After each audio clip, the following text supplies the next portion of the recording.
Të bësh një jetë si Bari Medhi në zonat kodrinore të Mallakastrës do të thotë të zgjedhësh një punë tradicionale që kërkon përkushtim dhe lidhje të ngushtë me natyrën. Ajo përfshin punë të palodhur, ecje në terrene të vështira, qëndrim në stane dhe punë të vazhdueshme ndaj kopes. E tillë është dhe jeta e 67 vjeçarit Adrian Jahaj, banues në Aranitas. Brez pas brezi që në moshën 17 vjeçare ai është përkushtuar për kujdesjes ndaj bagtive. Sot e zotëron një tuf me 180 krerë dhi dhe dita e tij nisje në agim shumë orë para lindjes së diellit. Ajo përfshin nxjerrjen e tyre në kullot, mjeljen dhe mbrojtjen nga kushtet e vështira të motit. Gjej në kohën e xhaxhit, ka vajtur 17 vjeç, sot jam 61 vjeç, pa unë hanga këtu punë. Me ndihmën e gruas i mbaj. S'ka, kisha çuna. Çuna të dy më lanë ikën u rritën se u gëzohet punës bote, kupton? Unë mëngjes lijem në orën 5. Kam lopë të ngrijem, do pastaj lopë, do të hedh agji, do të hedh do të miel, do të hedh hajën, mbava punë.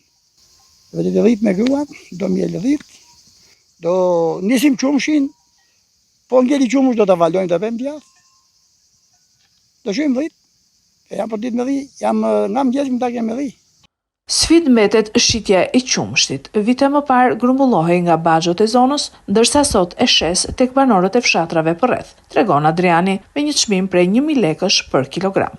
Në rrëfimin e tij, Bariu Mallakastriot ndjen keqardhje që tufat po shkojnë drejt shuarjes, teksa apelon për më shumë vëmendje nga shteti. 10.000 lekë tjetë, asnjë se që më thoshën me atë voti që vojun.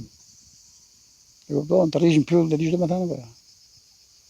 E të vjen dalë një javë të mballësh. Që pim në kafe një mik i shok, ja, që është puna. Për ditë në pyllët, këto të bëjmë budalla. Se? Po të bëjmë budalla, se të lidha jo. Të nda në shqyqëria, të nda misia, fëmija, pëse së rrisot me? Me pakti. Se punë e shumë e mirë, të ushqen, po nuk e do njëj me.